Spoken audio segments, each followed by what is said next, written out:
The money print is corrosive.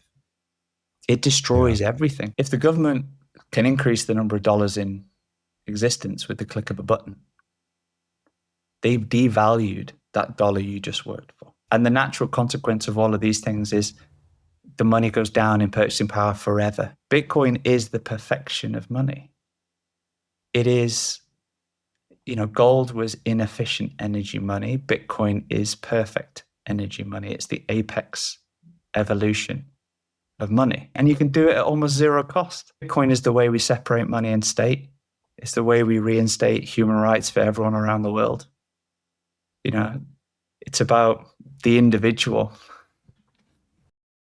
So, yeah, I met Joe just like a few minutes ago, but where I really met Joe is on his video called What's the Problem? And it was sent to me by one of my really good friends, Constantine, who's, I was telling Joe, one of the most diehard Bitcoiners I've ever met in my life, probably the most hardcore Bitcoiner I've ever met. And he sent it to me because I've had guests on the channel that have communicated Bitcoin's potential. We had Cern Basher, who sort of walked me through a very meticulous financial reason why Bitcoin makes a lot of sense. I brought on Constantine and Topher, who are sort of local Bitcoiners here in the Austin community, to walk me through the technical aspect of it. Because I had some questions around, how safe is it against hacks? How safe is it against quantum, computing? And, all that, the common technical stuff that comes through. But I really wanted to deep down and drill down on very specific points, which they really helped me get my head wrapped around. And then Joe Bryan, for those that are not familiar, has a video on YouTube called What's the Problem?, which is a very, very fascinating way of viewing this whole Bitcoin thing. Number one, because the title and the thumbnail of the video is like completely inconspicuous. I mean, you're looking at the title and thumbnail, and it's like, what's the problem? It's like, huh? And it's just like this cartoonish old guy or whatever on the thumbnail, if I remember correctly. Yeah. And I'm like, wow, that is so simple and like basic, but it has 250 or 300,000 views. I can't remember how many views it had when I watched it. And I'm like, okay, there's something going on here. So I watched it, and it's the way you laid out the way you sort of started from the reality of the situation and then tied everything back to the reason why we have the wealth gap and political instability and so many different other reasons why societies tend to sort of go through the cycle of boom and bust, boom and bust, boom and bust, is from your thesis perspective, it's because of the quality of the money and the sort of the guardrails that are put around that money, or the lack of guardrails that are put around that money, and who has the ability or what has the ability to change the rules around that money. And so and then correct me at any point if I'm missing any of this. Sort of Bitcoin is this I don't want to call anything perfect, but it's by far the best solution from my perspective to shore up a lot of the weaknesses around money. And if that thesis is correct, then the downstream effects is that you have vastly less political violence, vastly less instability, vastly less of a huge issue between the wealth gap. You're not inflating away people's hard earned money and value they've created that just basically disappears over time. All that effort they put in, all that work just is gone, instead of being brought along with a growing pie and a growing economy. So I'm going to shut up, and I'm just going to let you sort of walk through, did I get that idea correct? And if I did, how did you land on this concept? Because that's where I'm very fascinated. You just tied in so many loose ends on this thing for me. And so, yeah, go ahead. Go for it, Joe. Well, this is probably the culmination of close to 5 years of thinking, learning, consuming the output and the hard work of other insightful people. Because as you've said, Bitcoin is pretty inaccessible for a lot of people. Yeah. And it was very inaccessible to start with. It was just a PDF on an email to 100 people, 200 people. And so you had to be a cryptographer to even get access to it, and then start to assess it and think about the implications and the consequences and all of these things. And over time, over 16 years, we're still very, very early, but more and more layers of accessibility have been wrapped around the core of what Bitcoin is. And that, from the engineering perspective, from the financial perspective, et cetera, et cetera. It makes it more digestible for the next person who arrives. Yeah. Now, I think what I've managed to do with What's the Problem is make it accessible to anybody. The rationale as to why we need Bitcoin. Yeah. And if you don't mind, Joe, can you maybe give a synopsis of like what that rationale is in your own words? Because you just communicated it so beautifully in the video, and I fucking botched it. So go for it. Oh no, you did a great job. I thought I'm not going to need to talk at all on this video. I mean, it really comes down to someone's got a big red button that they can press and change any of the characteristics of the money. And that is unfair on every single possible level. And the world that we see around us today has, dozens, hundreds of issues that you could write down. And if you were looking at all of the issues that we face, whether it's things you've already mentioned, or obesity, or homelessness, or the breakdown of the nuclear family, or the pension crisis, any of these things, they've all got the same root cause. But if you looked at the issues, it would take a lot of inference to figure out where they all came from, because they're 1, 2, 3, 4 steps removed from the thing that precipitated them. And it's like it's a bit like Bitcoin, and we can come back to why it's a bit like Bitcoin and sort of mining Bitcoin. But when you run the explanation one way, it's very, very hard. But if you run the explanation the other way, it's very, very easy. So trying to go from the issues and tie them all back to where they came from, doing that independently is almost impossible. Right. But over 16 years, as people think about it and they connect the dots and these sorts of things, you can then, when What's the Problem, create a story where you start from the very beginning and you just run it forward. And you run it forward with a set of circumstances that just reflect the quality of the money. And when you set the ball rolling with certain characteristics of the money, either they're fixed or they're variable, because someone has a big red button. The big red button gets pressed, the characteristics of the money change, and we end up in today's world.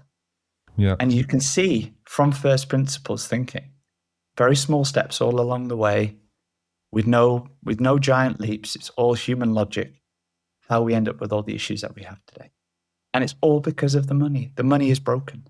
The money is broken, and it's deliberately broken. And so, I've effectively abstracted the entire financial system into just a big red button. Yeah. Right? Which I realize is a gross, simplification. But it does the job, because really all the button is the flexibility we have in the money that allows the people in charge to change what it means and how it works. Yeah. Rather than it being locked in and a set of rules that everybody plays by and no one can change the rules. And, if you are forced to live your life and make decisions in your life based on a variable rule set that you cannot predict, you have no control over, you're not going to win. It's like playing a board game. Fazad, like if you and I played a board game, and I was allowed to change the rules whenever I wanted, you're not going to win the board game. Right. And at some point while you're playing the board game, you're probably going to lose motivation about playing the game. Yeah. Because you realize you're never going to win. You're only going to lose. So you start to become disengaged and, lose interest and, a lot of other consequences. That's sort of really in an abstract sense, but in a more specific sense, there's two core things. One is that the person who the owner of the big red button is the government.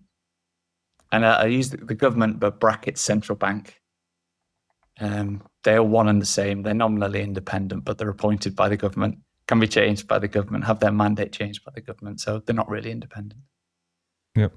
But the central bank is able to bring money into existence, or print money for free. You and I have to work for it. Yeah. That's the first one.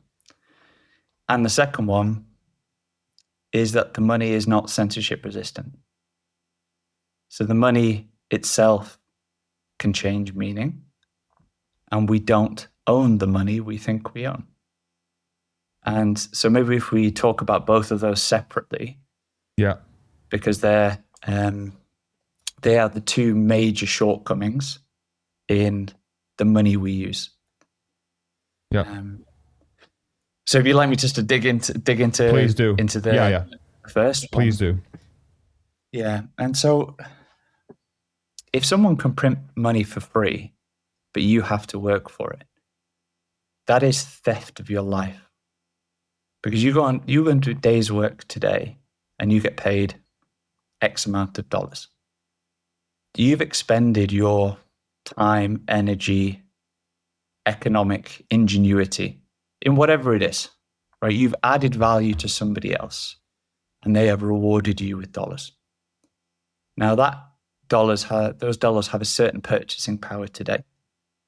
And that purchasing power is a function of the total number of dollars that exist against the backdrop of the goods and services that exist today. Yep. Yep. If the government can increase the number of dollars in existence with the click of a button, they've devalued that dollar you just worked for. They've stolen the purchasing power without having to do the work. You had to do the work to own it. They didn't have to do the work to create it. And so inflation is theft of your life.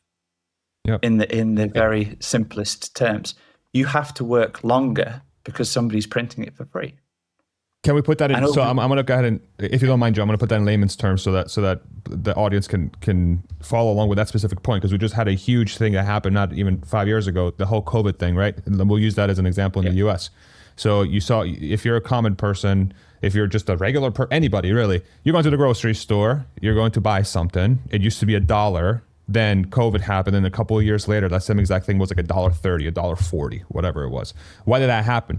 Because the Fed, which claims to be independent, but we see how, the politics behind the Fed, we see how these things work together. They are mandated by the government to create certain actions, right? The Fed went, crisis, red button, right? Boom. And then a bunch of new dollars flew right into the economy. And then what did that do? It devalued everyone's purchasing power by introducing new money into the system.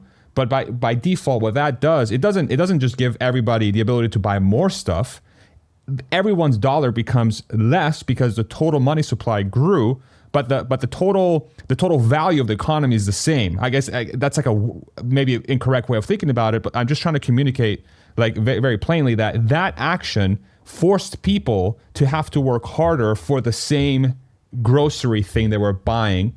Not even 2 years before. Now they have to go and put in more work to buy the same thing, right? Because those wages didn't keep up with the inflation. Inflation vastly outstripped the wages during that period, right? I want to make sure I crystallize that. Let me know if that was, yeah. That's entirely correct. And because I think we should try and pick that apart, Fazak, because there's several different aspects of inflation that don't get talked about. Yeah. And I think it would be helpful for your audience to be able to tie back the fact that they all come from the money printer in their various forms. But before we do that, it's probably worth just zooming out and saying, like, why is it even like this? Right. Like, why do we even have inflation? We hear about it on the TV every single day. It's like, surprise, inflation's gone up more or less than expected, and the Fed has a target for inflation. It's all just theft. Is it the Fed saying we have a target of 2%, or now it's 3% perhaps? Is like, we're going to steal 3% off you forever, every single year, because it's needed for the economy. Right. But then they'll blame inflation on some mysterious background force. So we all live with inflation, and we all assume these days, because we've had it for so long, that it's natural. It's a natural function of a healthy economy. It's like air or water.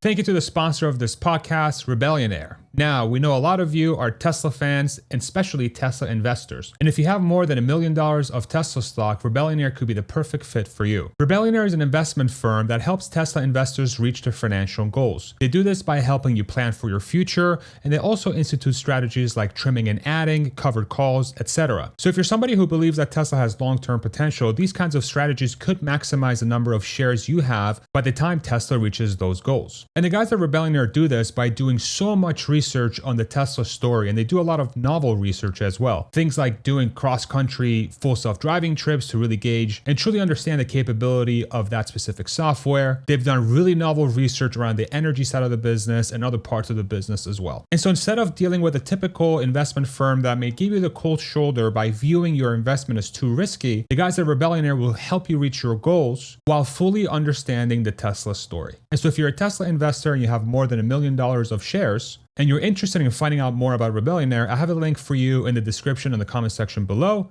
You can go to rebellionaire.com/Farzad, and that's how they'll know that we sent you. And now back to the podcast. Yeah. But it's entirely wrong. It's entirely wrong.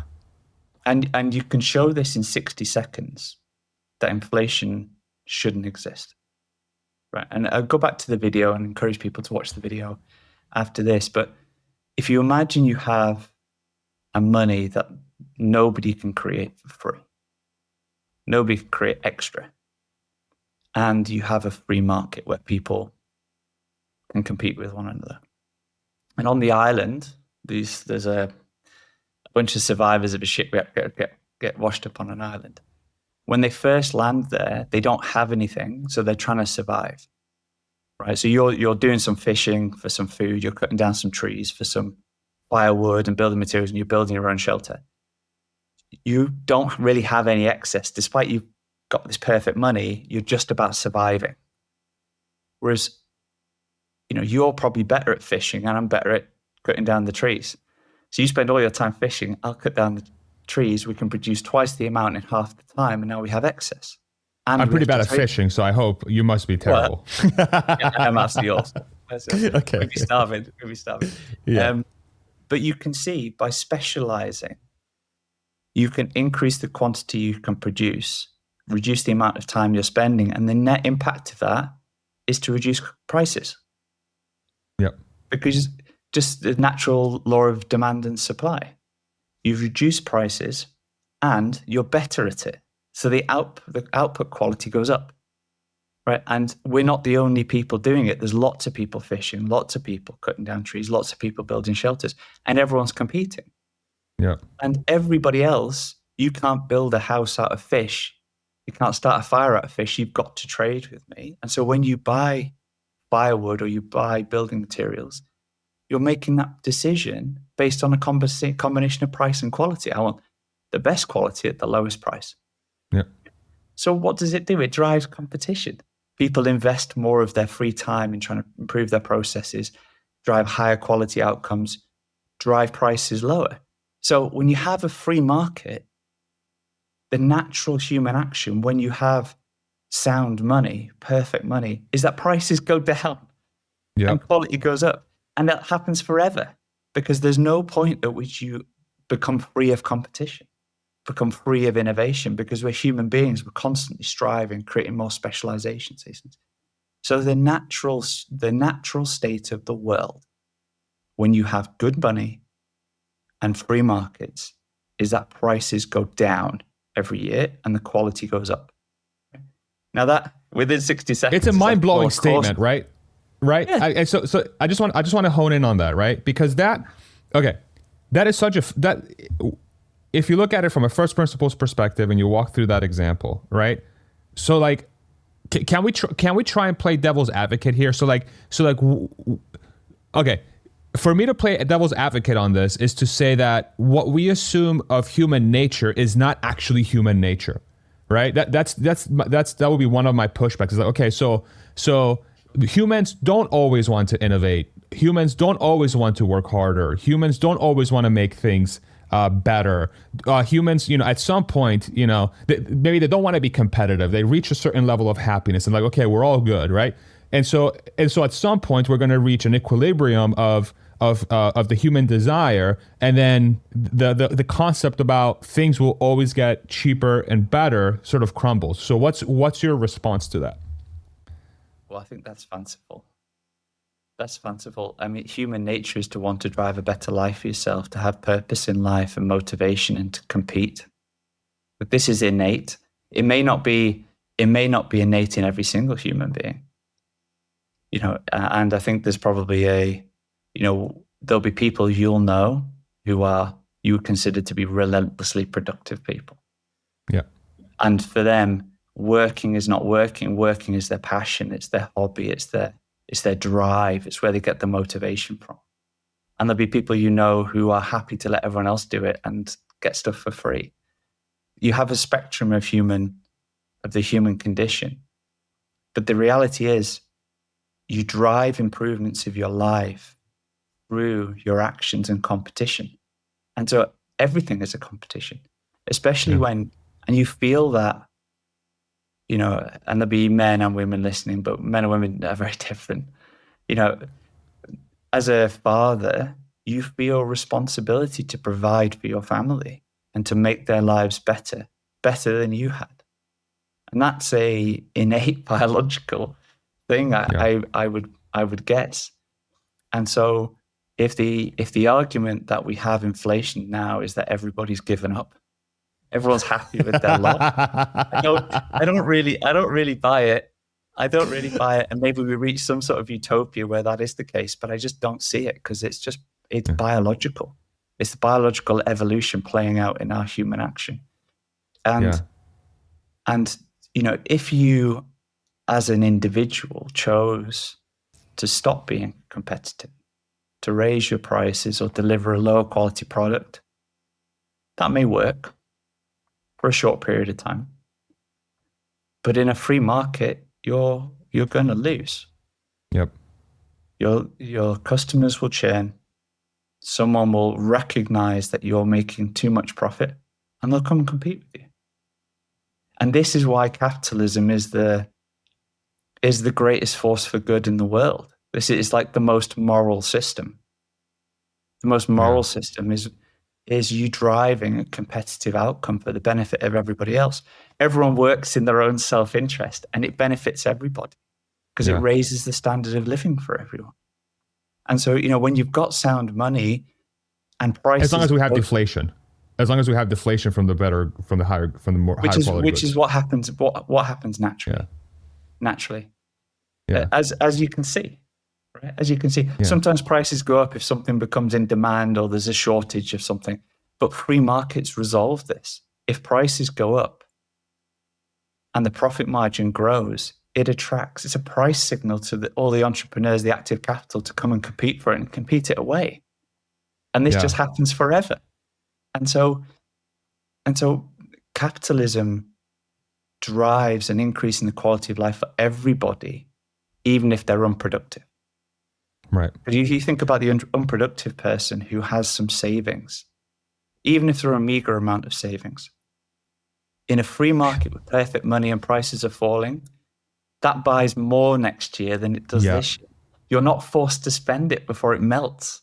You're not seeing prices go up every 2 weeks when you go to the supermarket and having to make compromises on your decision making, right? So before we delve into the inflation, the various types of inflation, about how that manifests itself in destroying society, it's good to have that initial anchor of what the world should be like, because then you've got this massive contrast. It's like, well, obviously the world should be like that. So why on earth is it not? What's wrong with it that it's not that way? Yeah, and again, like this is the crystallization around, the subject around the quality of money. The downstream effects from not having that are so far reaching and the second, third, fourth order effects of having a red button, sort of like a fiat. It's just fiat money by default sludges up innovation and deflation and an individual's ability to put in work at any time, get the value from that work back in the form of money, and then being able to utilize that money at a later time and benefit from the improvements in society, from the innovation that's driven by the human condition. But we have the opposite. We have the literal opposite. Is when somebody puts in work, unless they are, and the education around money and our financial system is a whole separate discussion, because we have, like, from my perspective, we have two poor things. We have shitty money, and then we have really shitty education about the shitty money.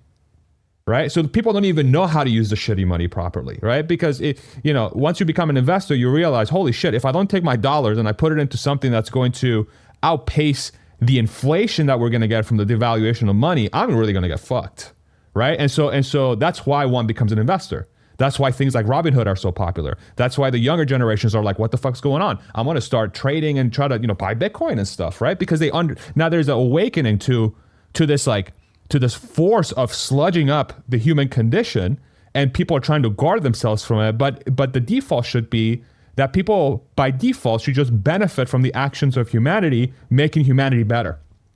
Right? Absolutely. Why isn't that the default system? That is the default. It's just been corrupted. And fair. The shitty education, as you refer to it, is a function of the shitty money. Because if you have access to a big red button and you get to control education, you absolutely don't educate anybody to the level that they understand there's dangers about having a big red button. It's just, I mean, show me the incentive, I'll show you the outcome. This is where we are. But almost everything you see in your life that is a problem is made more of a problem because the money is corrupt. Now, humans will always create problems because we're humans. Yes. Right? They just won't be on steroids everywhere, and some of them just won't exist. And so, if we think about what happens when you go from having perfect money in a free market, and then someone's allowed to start printing the money. So when government starts printing the money, and you can abstract away how that works because it's via the banking system, via QE, lots of different ways to try and abstract from the core principle. They're just diluting the money supply. Then that money ultimately finds its way into the economy from the government through government spending, or bank lending. That money comes into existence that did not exist before. But when it comes into the economy, somebody's getting paid that money. So to them, it just looks like demand, right? But it's not demand, it's just extra money. It's not new demand, it's just extra money, right? But when you've got demand and supply and then the demand goes up, what happens? The prices go up. Yeah. Right? When measured in the money, right? And so the government starts spending with people connected to the government. And just like we said before, when you have a shortage of something, the price goes up, the profitability goes up, and it attracts entrepreneurs and capital to it. The same thing happens. The government spends money in certain areas of the economy. It's a price signal to everyone else that there's something to play for and compete for closer to the government. And so now you get productive people that get attracted away from what they're currently competing for and closer to the government. Crazy. Right? And so they make the rest of the economy less competitive, less productive. So you stop seeing the prices decline in those areas. And you start to see them pull closer to the government, competing for something which is not real. It's just extra money. It's never real demand. Right? So the efficiency of the economy starts to get shaken as the price signals are compromised. And then as these companies start to spend money on other things, because every company needs energy, needs raw materials, needs human beings, right? that starts to wash into all the inputs. And then suddenly every business in the economy, even if you're a restaurant down the road, you start seeing your costs go up, your input costs go up. You're a million miles from the government, right? But people now cost more, energy costs more, the inputs, the materials all cost more, right? Because of this extra money. It's not extra demand. And so you've got a menu where you've got all your prices and you know what your profit margins are. And as an entrepreneur, you're taking risk to run the business. Right? It's not risk-free. I'm competing for a certain level of profitability here. And if that falls too low, it's not worth the risk reward for me. So I'll close the business. I'll go and work for someone else. They can take the risk. Right? And they'll go work for the government. We'll go work for the government. Well, I mean, half the country now works for the government, probably, which sort of gives you an indication as to the scale. Can I give you a crazy stat? Actually, in the United States that I just came across to sort of drive home this point beautifully. So if somebody looks at the United States budget, right, and how much we spent last year, it was, or what we're predicted to spend this year, it's going to be around $6 to $7 trillion. About $2 trillion of that's going to have to be printed on top of that, right, in some way, because we're going to have a shortfall when it comes to the revenue coming into the government through taxes. So that number is roughly 20 to 25% of the U.S. GDP. No, about 20%, call it, of U.S. GDP. And then I went through a bunch of different LLMs, and I'm like, okay, what percentage of the U.S. economy is directly or indirectly tied to the government in some form, state, local, federal? It's like 40%. 40% of U.S. GDP, as an example, is directly or indirectly tied to government. And that number absolutely blew my mind. I could not believe that was the number, but it drives home that point, is that, okay, so if you create an incentive where working for the body that makes the money, if that incentive exists, then of course people are going to go to it, obviously. Yeah, and we see it in the numbers. It's a natural reaction. And it's people reacting to price signals. And the price signals have been compromised by the printing of the money. Yeah. And so, unfortunately, you just see that percentage go up and up and up because it becomes like a black hole, like just from gravity. Yeah. The more money, the more centralized control. And we can talk about how that all flows downstream from the money printer, but it becomes it's a flywheel, a rolling stone that just picks up more and more momentum because there's no way to stop it. Because the only way to solve anything is just to print more money, which causes more problems. The government gets bigger, the more problems it causes, the more money it needs to print to try and solve them. It becomes bigger again. So this is more money, more problems. All the rappers have said it forever. More money, more problems. I'm not sure it was quite written about that, but it's very apt, isn't it? No, I know. Yeah. Yeah. It is shocking. But we can get into how that ends as well, perhaps in a little while. Yeah. But if you go back to those entrepreneurs, and that every business is now struggling to defend its profit margin. It hasn't changed its prices. It hasn't changed anything about its product. It's just been squeezed by the fact that the government's printing money, bringing money into existence. And so now every entrepreneur has to make a decision. It's like, how do I justify this risk reward? I've got to reinstate the profit margin I had before the government printed the money.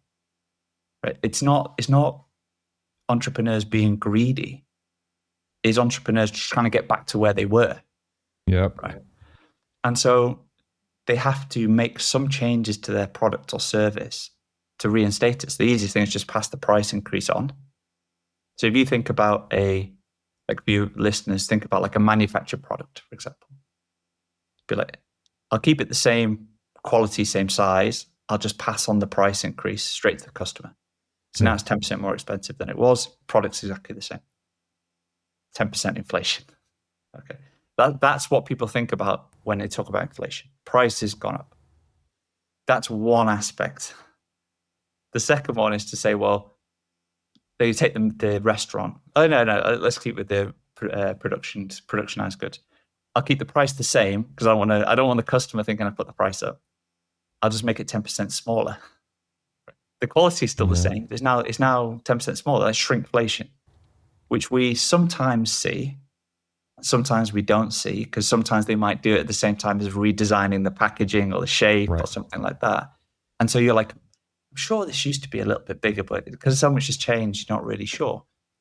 And I'd say that's semi-visible inflation. It's still inflation because you just have to buy more of it to get what you originally had. Right? But then there's the third one, which is to say, well, I'll keep the price the same. I'll keep the size the same, but I'll find some way to reduce the cost of producing it. Right. So I'm going to have to compromise on the quality of it to some degree versus how it was yesterday. And the justification from the companies are, well, customers are not really looking for this anyway. Like, we over-engineered, we overproduced it, we over-materialized it. Oh, maybe like the quality, like we shouldn't be using titanium. Let's use, I don't know, copper, whatever. Just come up with an example, right? So, and these are the steps they take to make it better. They'll justify it to themselves saying like, it's the same exact quality. We're just getting really efficient with the cost structure of the product. But then you start getting these unforeseen or perhaps expected results, but they're not going to tell you that, right? They're not going to be like, well, this used to last 20 years, but now it lasts 5 or whatever. Exactly, right? Because it's, and quite often it's framed of we're protecting the consumer from the price increase. Right. It's framed in a positive way, but it's because— And they'll tell the investors we're returning better returns to you. That's the other way they'll do it. Yeah, we can be more competitive because our competitor put their price up or they shrunk the product. We can keep it the same. We can just be more efficient. Right? But it's not more efficient. It's compromising on something. And everyone's making that purchase decision on a combination of price and quality. And if you reduce the quality of something, quite often it's getting rid of people involved in the process, right? Which leads to unemployment. So now the government's got more people who are unemployed. But quite often it's inflation via the back door. It's hidden inflation. So, if you're going to buy something that used to last a year, and now it only lasts 3 months because they use crappier components, that's on day one, zero inflation. Yeah. Right? Yeah. Over the course of a year, a lot of inflation because now you have to buy it 4 times. Yeah. Right? It's still inflation. It's just spread through time. Right. And that's from a, that's from like a multi-use perspective. But if you think about things that only get used once, like food, if I'm consuming something now, which is of lower quality than it was yesterday, then inflation is 0, but I'm paying the price. Oh, yeah. Right. It's inflation manifested in negative human outcomes. It's inflation manifested in health. Yeah. This is where the obesity crisis comes from. Like, we're consuming stuff we should not be consuming. We were never designed to consume the level of industrialized sludge that we consume now. And this is driven from the money printer. It's like the deterioration of quality across everything. Goods, services, food. We see it around ourselves everywhere. Yeah. Everywhere.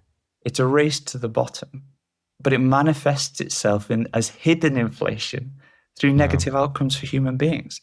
And this is why, when the Fed talks about inflation, they talk about the price increase, the very visible inflation. They don't talk about the shrinkflation. They absolutely don't talk about the hidden inflation. Yeah. So when you sum up those 3 combinations, it's the consumer. It's the individual who's paying the price for all 3 of those. Just one is visible, one's semi-visible, and the other one's completely hidden, but you pay for it forever. And this is what I want people to sort of take away, is that inflation is just corrosive. The money print is corrosive. It destroys everything. Because like you think then about the things that fall out of that. If people become unhealthy, they become less productive because of it. They require, this is why we have, a health crisis, more obesity, more this, more that. Disenfranchisement. I mean, you become disenfranchised because you're like living in the system, and then the system is just creating poorer and poorer outcomes for you. Yeah, absolutely. And you're So think about the average working person who is seeing their cost of living, even just the explicit visible cost of living, going up faster than their paycheck is going up.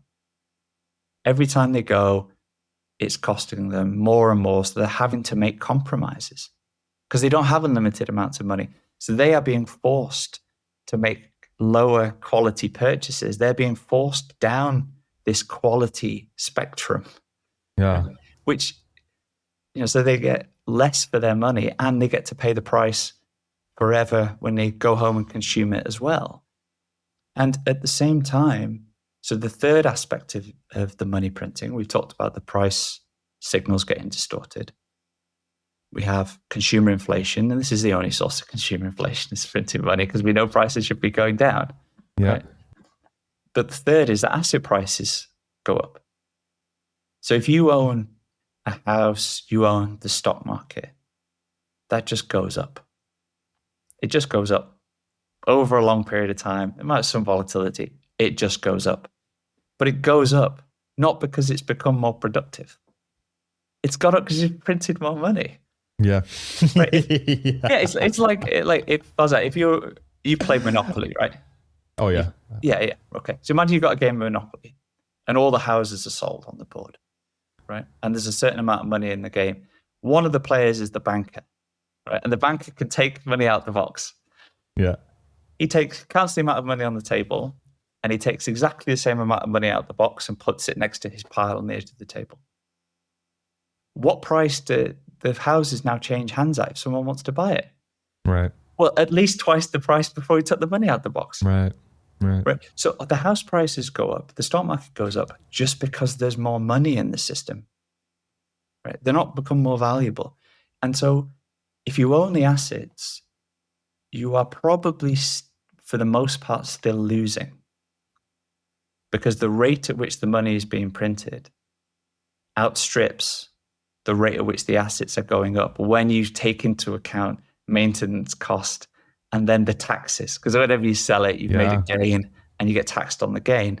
You haven't gained anything. You've gained extra dollars, but the value of that hasn't changed, right? So you give more back to the government. So you're losing, but just not losing to the same degree that somebody who doesn't own the assets is losing. So they're getting squeezed from a cost of living perspective, having to compromise personally on lots of things. And they see their ability to ever own assets get further and further out of view because they become more and more expensive at the same time they're becoming poorer and poorer. Right. And so the only way you can then buy assets or buy a house if you're a young family is to take on a load of debt. You have to get super leveraged, right, just to have somewhere to live. Yeah. And then you have this second effect is that when people realize asset prices only go up in the long run, whether they realize it's because of the money printer or not, and they realize that the money goes less far each day, each year, each month because it's decaying, what do?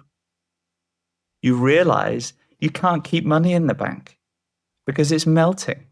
Yeah. So you go, if I can't keep money in the bank and assets only go up, what do? I buy assets. Exactly. Right? So you make the assets go up even faster. Yeah. This is why I said they go up at least twice the amount. Twice the amount is the right price for the extra money, but then you've got to think about the change on people's behavior. Right. So you start to see speculative assets go up, more and more leverage into the banking system because the banks are like, great, we can just print more and more loans here. We can make origination fees, we can charge interest, and then suddenly everyone's stuffed full of debt. Right. And if you're a family, you now can't buy a house. You can't buy a house on one salary. You can't have Homer Simpson's life. Yeah. 30 years ago, when they made The Simpsons. Right? Yeah, I love this. Yeah. I love this example. I've used it before. When they made The Simpsons, Homer was like the most average guy in America, probably sub-average, right? On the low weights. Sure. Like no one was aspiring to be Homer Simpson. Yeah. But he had 3 kids, a detached house, a wife that stayed at home. He had a car, and he had a job, and he wasn't particularly productive. And that was considered normal. They weren't holding him out to be some sort of high flyer or particularly lucky. It was just like, this is Normal. This is life in America. Yeah. You wouldn't be able to do that now. Yeah. Marge would have to be working, and they'd have a child, Yeah. right? And probably compromising on other things, and they'd be in a much smaller house, maybe a flat, because you can't buy it. You can't buy it without having two parents working, because the amount you need to borrow is so much. Not only that, you're probably renting it. You're probably renting it. Yeah. You know? And then you don't have the security. And if whether you rent it or you buy it, you're then paying money for it in exchange for something you don't own. Right. So let's say they bought the house. A lot of the money they pay back is to pay interest on the money they borrowed that did not exist before they asked to borrow it. The bank created a loan out of thin air, allowed them to buy the house, then charges them interest on the money they created out of thin air. And then Homer and Marge work there, spend 30, 40 years paying back the cost of buying something that is an unproductive asset, which means they can't save. They're still doing the same job, but they can't save. They can't invest in themselves. They can't invest in their children. They can't invest in a business. They can't productively use their savings to further drive productivity in the economy and further drive quality of life improvements for everybody.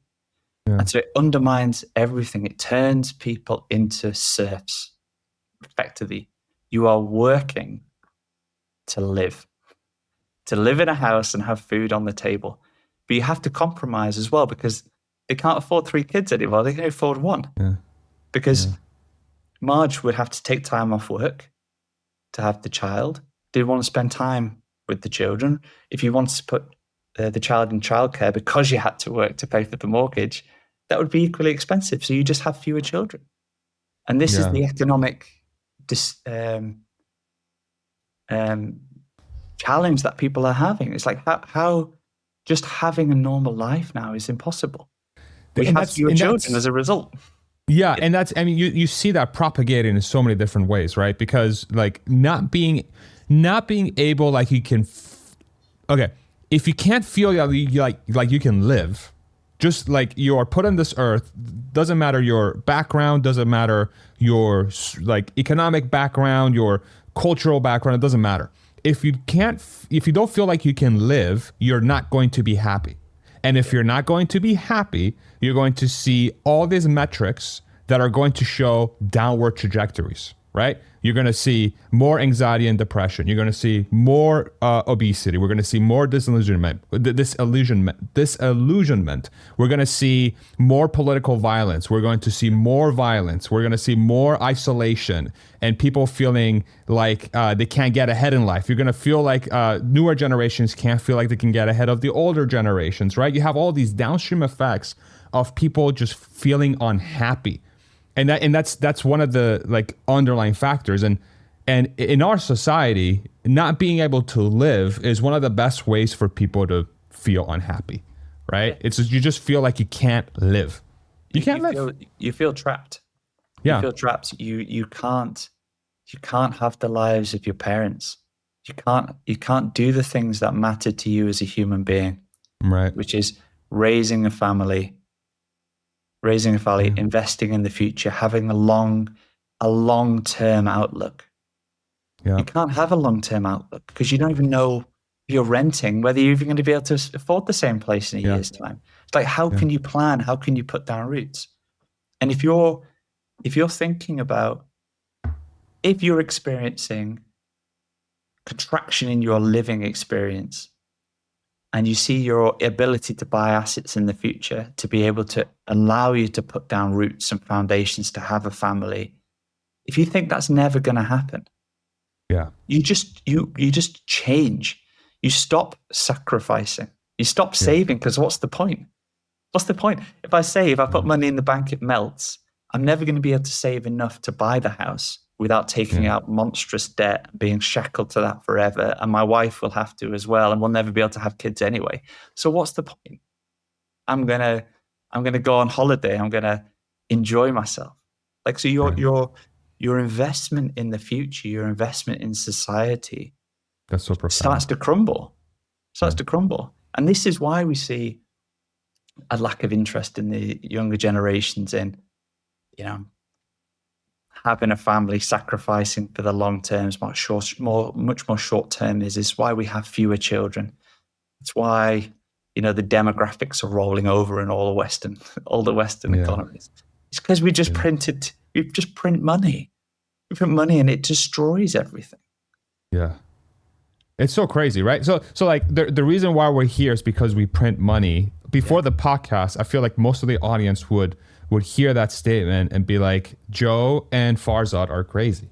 They are crazy people saying the craziest thing I've ever heard. And now 50 minutes in or whatever, 50 minutes in, it's like, I think you've laid out a very logical path as to why having things like fiat money and being able to just have that red button and just printing money, the downstream effects of that are so prevalent and so like, it's just tentacles that go all over the place, that create this underlying almost rot in society that accelerates the wrong incentives and it accelerates the wrong outcomes. And it doesn't allow humanity. It doesn't incentivize humanity to be human. It incentivizes humanity to be more productive than they should be in the things that they shouldn't even be productive in. They should, like, it doesn't allow people to like go to the right place. We don't have the right signals in place. It's pretty crazy. It really is crazy once you think about it. I agree with all of that apart from one thing, Farzad. Okay. We are less productive. Oh, sure. Yeah. Because we may be forced to work more, but we're not productive. Yeah. Right. Because everything's 100%. distorted. All the price signals are distorted. Yeah. You're right. And the consequences of this chain of thinking and the cause and effect, all these rots in society, but those rots present themselves to the population, which then give the government reason to interfere further in society. Yeah. To try and fix these issues. Yeah. But they do that by spending more. So how do they spend more? They print more money, they issue more debt. And so by doing that, you further distort the price signals and you just drive the same thing again. Yeah. It's a flywheel. Right? And it means that the government is not accountable and is never, ever going to be accountable and will just print money forever. But what happens is it's not just businesses, it's not just individuals that get pulled closer to the government. It is businesses become almost indistinguishable from the government. You get parasitic industries that just grow up helping the government deal with some of the problems they've created, and the government becomes sort of codependent on them, like the pharmaceutical industry, Wall Street. Yeah, and the government becomes protective over these industries, over and above the population, rather than the other way around. Yeah, because that's so true. To approach it another way would be to lose control, and so you have to maintain the outward view of control and being able to solve these problems by pulling those industries closer and closer and closer, and beginning to clamp down on critical thinking, misinformation, disinformation in the population, because you can't have people questioning the narrative or the logic, or what's that big red button in the corner over there, guys? You can't have that. Yeah. But when you can print money whenever you want, it means you can finance any wars you want. Right. And so, what happens? You start wars everywhere. Yeah. Because it's a great way. I'm very careful what I say. It's we have a military-industrial complex for a reason. Yeah. It's as simple as that. It's a great business. It's a great business. It is a great business. You can print money indefinitely. Yeah. And that's not a secret. It's not a secret. Yeah. No, but what you could do with all of these things is spend the money and then go to the population and say, we've got a bill that needs to be paid. Right, of course. And then your taxes go up. There's a clampdown on freedoms, etc. And any shortfall will just issue more debt and print more money to cover it anyway. And the natural consequence of all of these things is the money goes down in purchasing power forever, because the governments can never go bust. If you print your own currency, you can never go bust. You would never choose to go bust. You would just print more money. And the game is like in the game of the world powers who all have access to this button. The game is, I'm going to press this button less than you are, and I'm going to hope that you will press it more than I will, and then I'm going to create incentives or actually execute on actions that's going to cause you to press your button more, so that I don't have to press it as much. But it's inevitable where I have to press it, and so that's the game. Right? I feel like that's the game that we're playing globally, is like who can press the button less, but it all leads to the same place eventually. Yeah. And we see this in the purchasing power. So all the currencies float against one another, and the dollar can become stronger or weaker over time. But I mean, in 50 years, the dollar just becomes ever stronger gradually, because you've got the dollar's baked at the center of the financial system, and everyone else saves in the dollar, typically, which means there's more demand for dollars over time, and a lot of borrowing is in dollars. There's lots of reasons why the dollar tends to be stronger, which has just totally demolished your, industrial sector, because it's much easier to import than export, et cetera, et cetera. Yep. So there's prices you pay for that, but the US is in a very privileged position in the financial system. However, you've sort of shot yourself in the foot, because the US for 50 years has encouraged everyone else to save in dollars and to hold treasuries and treasury bills. And then when someone does something you don't like, you invalidate them. And so, when Russia and Ukraine kicked off, Russians became very clear that the things they owned in dollars, they didn't really own. And when that happens, everyone else starts questioning, well, hang on, what about the dollar instruments I own? Do I really own them? They could just turn it off. Well, I own them as long as I'm not doing something that America doesn't want me to do. Yeah. And so, you have, there's a dynamic there as well. But ultimately, all fiat currencies are going in the same direction, and that is to zero. The dollar is going to zero purchasing power. The euro is going to zero purchasing power. The pound is going to zero purchasing power. Everybody at home already knows this.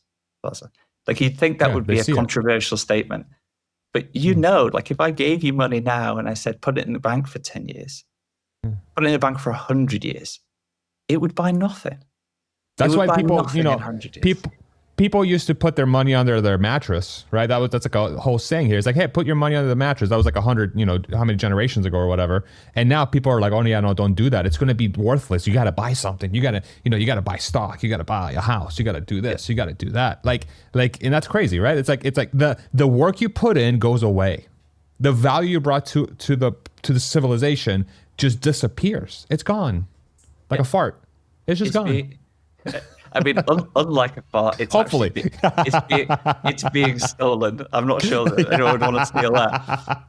It's not just disappearing. It's not disappearing. It's being taken from you miraculously. It's being stolen. Yeah, it's being stolen from you, and that should make people angry.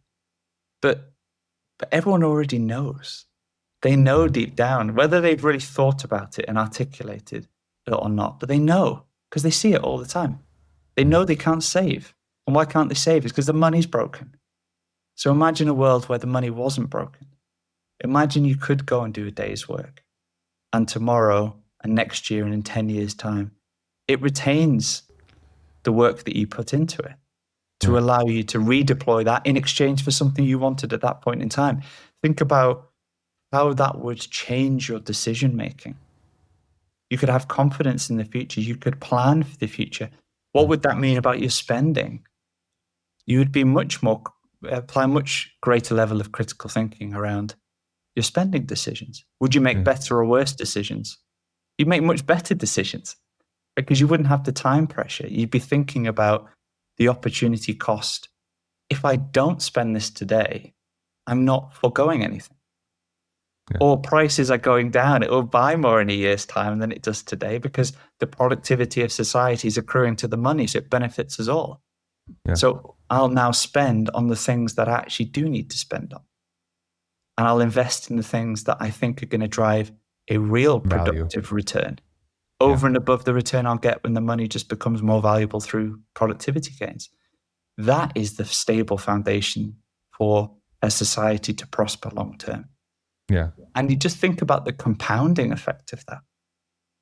It's astronomical, absolutely astronomical.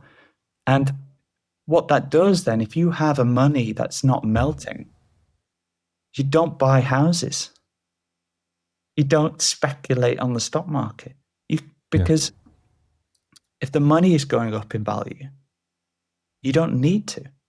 The reason that people are buying these second homes is to get on the right side of the money printer or to lose less because of the money printer. But if the money becomes more valuable, you don't have to risk it to keep it.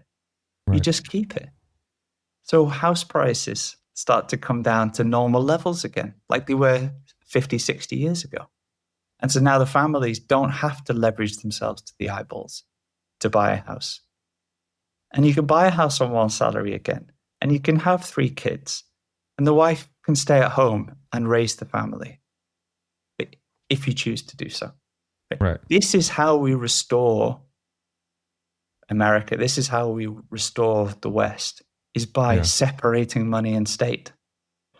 Nobody should have access to a big red button. Nobody should be able to print for free what you have to exchange your life for. Right? Yeah. And that should not be a controversial statement. I agree. But if you fix these things, it fixes everything. So, Bitcoin, and obviously we're talking about Bitcoin here. Bitcoiners say, like, if you fix the money, you fix the world.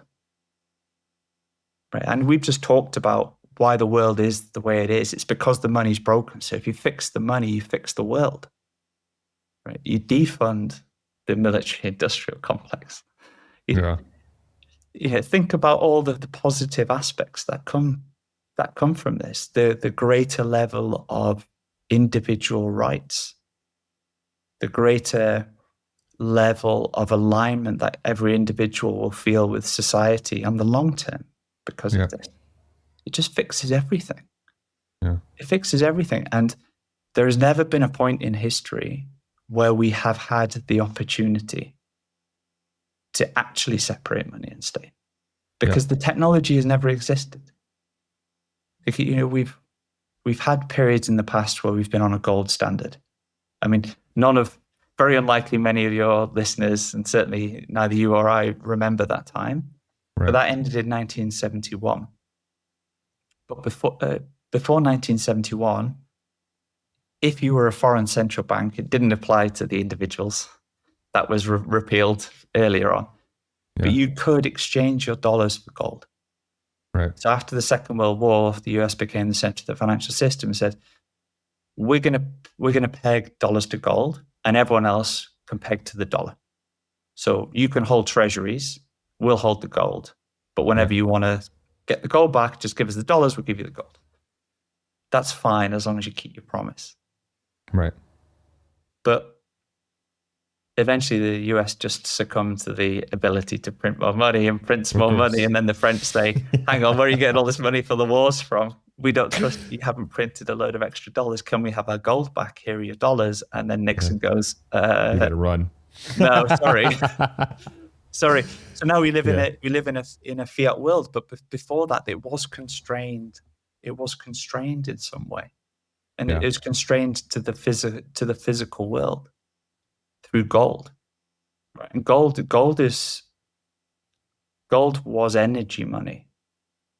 Right. And so, I think people may struggle when we talk about the way the world is the way it is because of fiat money, to then make the leap to Bitcoin as being the solution, because it seems so inaccessible and so ephemeral. And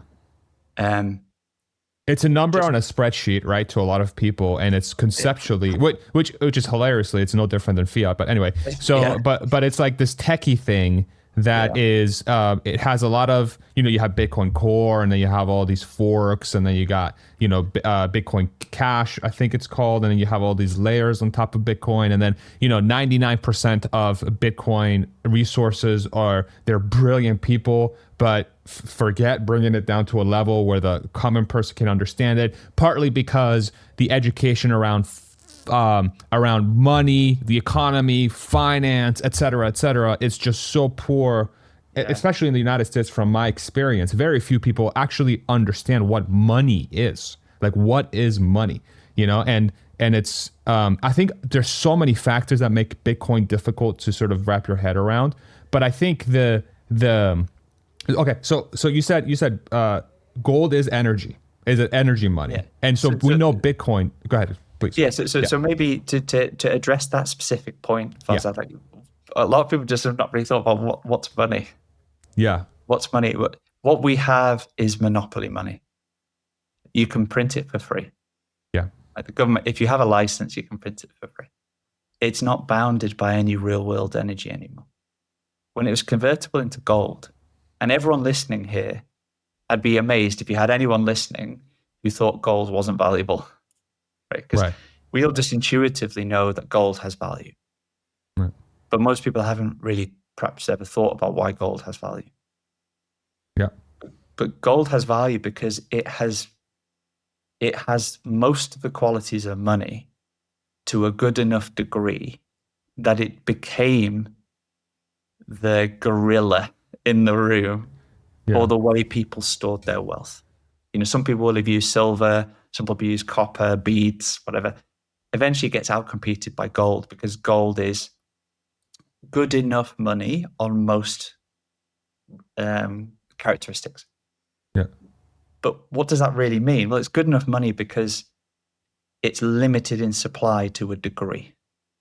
Right? You can't just print gold. You have to do work to bring gold into circulation. Like there's plenty of gold beneath our feet, an infinite amount in the universe, but in circulation, it's limited by nature. And so we'll walk through that, right? So it's you have to prospect it, you have to harvest it, you have to process it, you have to store it, right? So that's the work that goes into getting gold out of the earth and putting it in a place, and getting it to the place and storing the place and making sure that it's safe, et cetera, et cetera. That's all energy and work that has to be put in to ensure that money can be used. Exactly. Fair? Exactly. Yeah. And everyone intuitively knows that. It's like you can't create it for free. Exactly. And because it's limited in supply, it's hard money with soft edges. The price of gold goes up, they dig more out of the ground, they raise more equity. Yep. And so the supply goes up as the price goes up, and it comes back down. But it's the hardest money we had. It's hard money with soft edges, and was used as a medium of exchange. Like you make it into coins, you can exchange it. It's hard to verify. Like you can't be sure if someone gives you a bar of gold whether it's actually gold. You can't send it on the internet. You can't buy a can of Coke in the shop with gold, and you can't get change in gold. You can't really secure it. It's you can take a bag of gold around with you, but you wouldn't really want to, right? So it has good enough characteristics, but it fails as a currency, really. And that's why we have the paper. We have the paper layer because people had the gold. They put the gold in the gold vaults, and the gold vaults issued them paper in return, and they had receipts that said, I own a bit of gold, and they gave that as payment.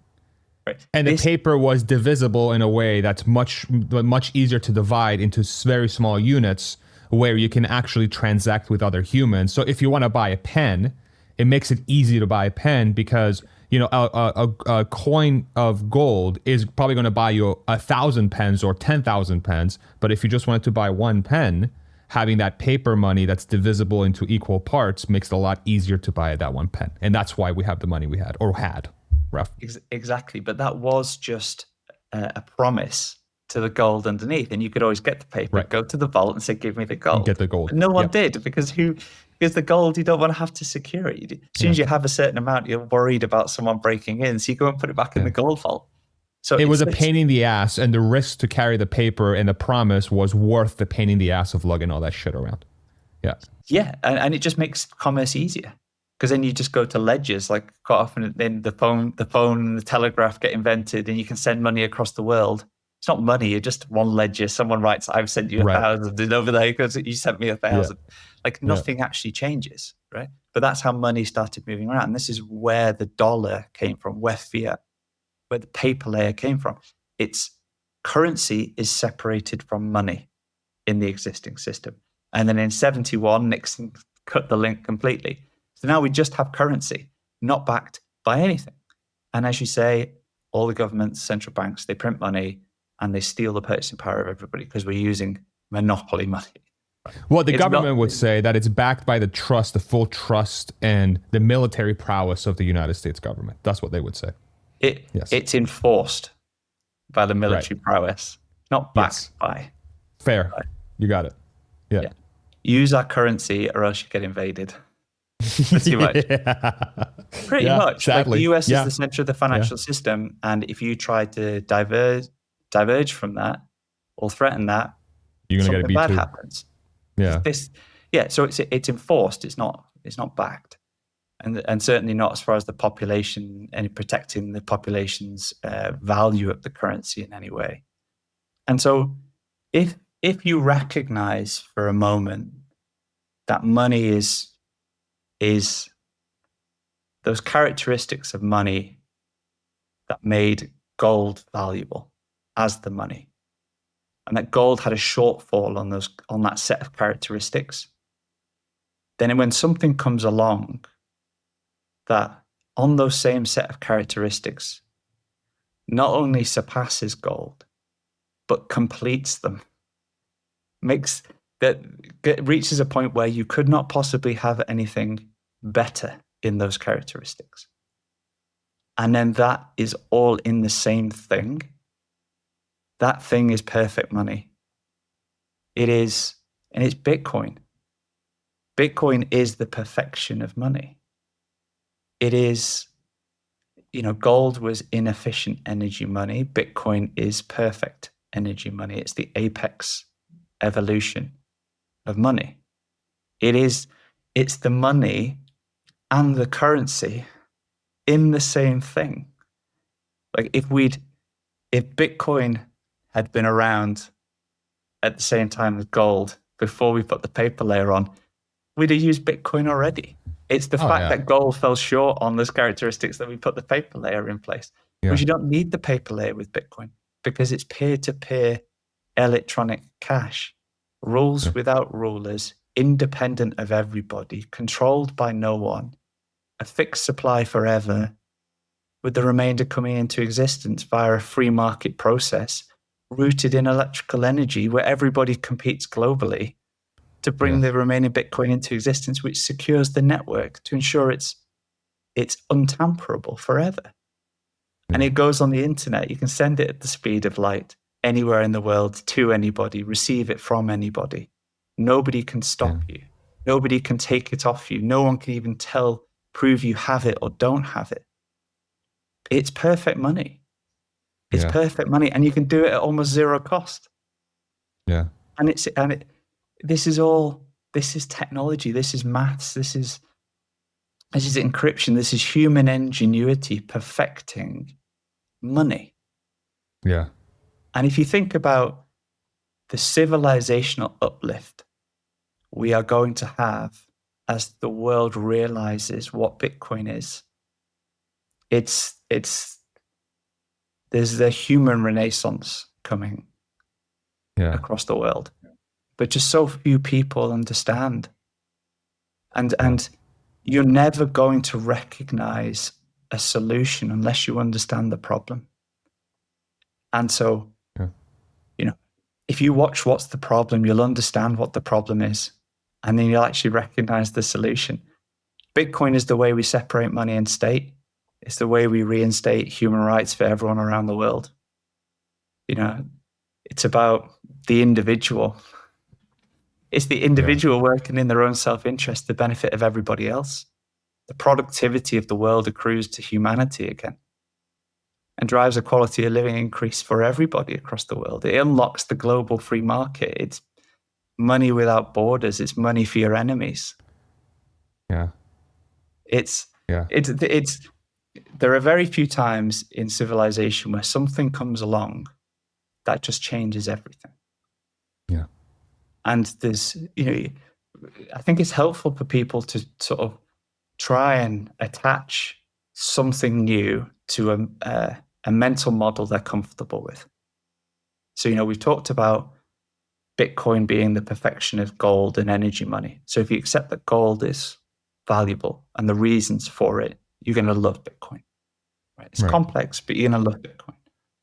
If you recognize the impact gunpowder had on the world, you realize that there was no neutral strategy for engaging with gunpowder.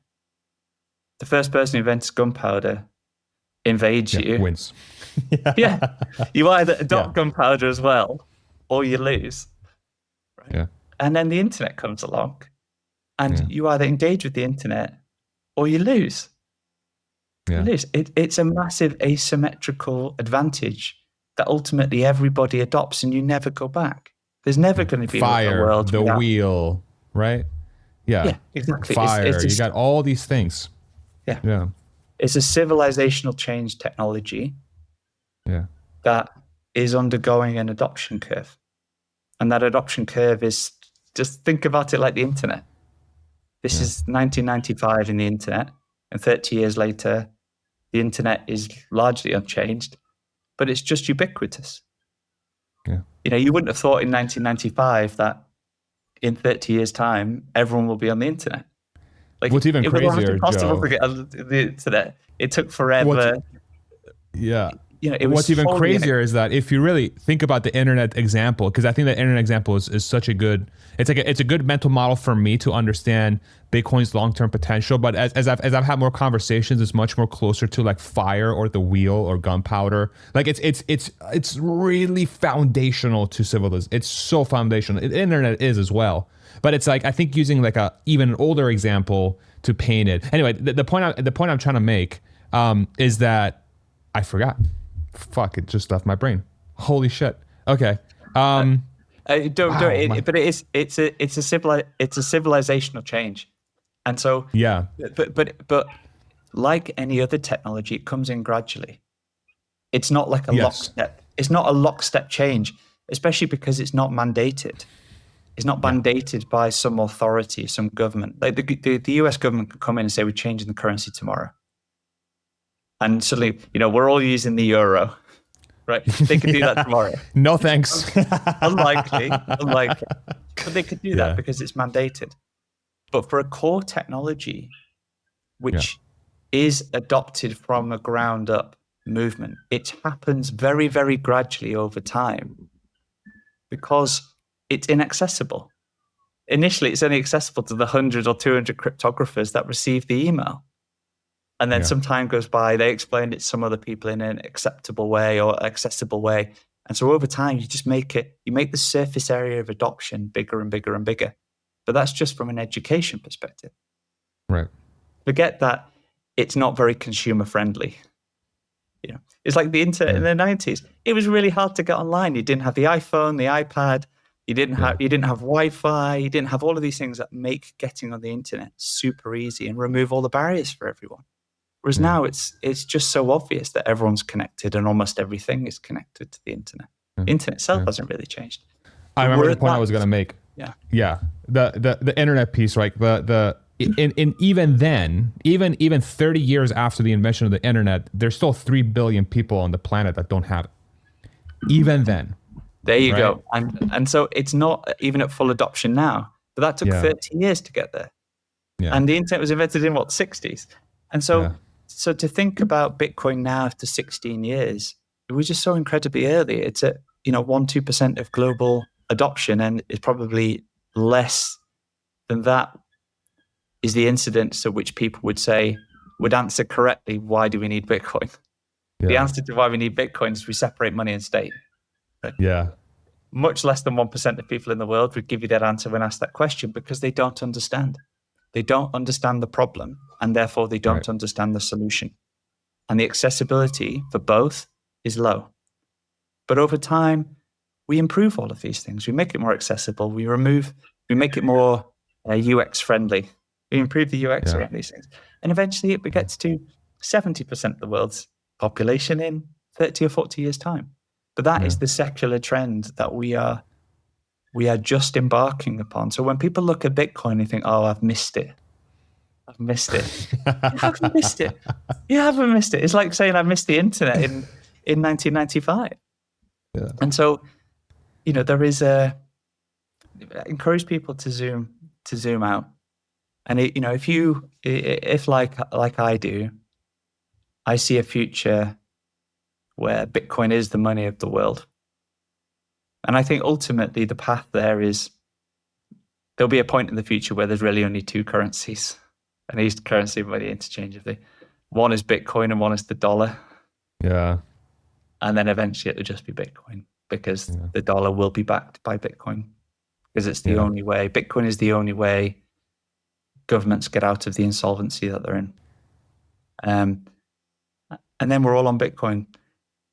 And for me, I'm clear in that view. It's just going to take decades to play out. But when you have conviction rooted in logic and critical thinking, it's very, very empowering. And so you talked earlier about you've got friends who are in Bitcoin. I bet they're super motivated people and very individually empowered people because they feel like they have control of their life. Yes. I'm no longer subject to the money printer. Right. I recognize it for what it is. And because of that, I can make decisions differently for myself and for my family. And I can take steps to protect my family from the theft that is occurring. Yeah. I can own something that no one can take off me ever without my permission. And they can't print it. And ultimately, in my view, everyone in the world is going to own it. Every individual, business, country, not just going to accept Bitcoin, they're going to prefer Bitcoin and then ultimately only accept Bitcoin. And, I must say, none of this is financial advice. Obviously, this is my view, etc. But I would encourage people to look again at Bitcoin, because the information you are given in the media from the government or from other people who speak with confidence but haven't done the work themselves is probably to take you in the wrong direction and put you in a mental place where you've already written it off. Yeah. And there are fewer higher return on investment things you can do in your life right now than start again with Bitcoin. Your future self is going to thank you, and you will never see the world in the same way again. And it will be incredibly empowering, motivating, energizing, and give you a very long-term outlook for the future. Yeah. And I would say I have never been as positive about the future as I am right now, despite what is happening in the world. Yeah. And that's because of Bitcoin. That's awesome. That's awesome. Make sure you go check out What's the Problem by Joe Bryan on the internet. We've also done a series of Bitcoin videos on this channel as well with Cern Basher, and we did one with Constantine and Topher. Obviously, if you made it to the end of this video, which I have a feeling a lot of people will, Joe, make sure you go check out at Satmo Joe on X. Is that your handle there? SATMO Joe? It is, yeah. Perfect. And SATMOJOE. Perfect. And I mean, I before we wrap this up, I mean, I'll speak personally about my sort of Bitcoin journey. Is like, from my perspective, some people, I have friends that will say, Bitcoin doesn't have any value. It's just a number. It's just whatever. But then I have so many stories from people that live in countries where their governments are 100 times more dysfunctional than in the United States. And many of them are using Bitcoin to protect themselves against that very dysfunctional government, because that government obviously has their currency, and oftentimes they mismanage the currency so poorly that they lose their ability to live extremely quickly. And they use Bitcoin as a way to protect themselves because they can have access to Bitcoin just by having the internet and a computer or a phone. So it makes it very easy for them to protect themselves against theft, right? At the most fundamental level. And so that was a very eye-opening thing for me to learn. And then the more I've dug into it, the more I'm like, you know, and your process of explaining this, which I think is the most sort of like root cause, first principles way of thinking about it from a societal perspective and like a human condition perspective and a sort of incentives and how governments like to function perspective, like a true societal civilizational perspective. I think your video does the best sort of service to communicate that. And then as people go through that journey, I encourage them to sort of dig into the technical aspects of it.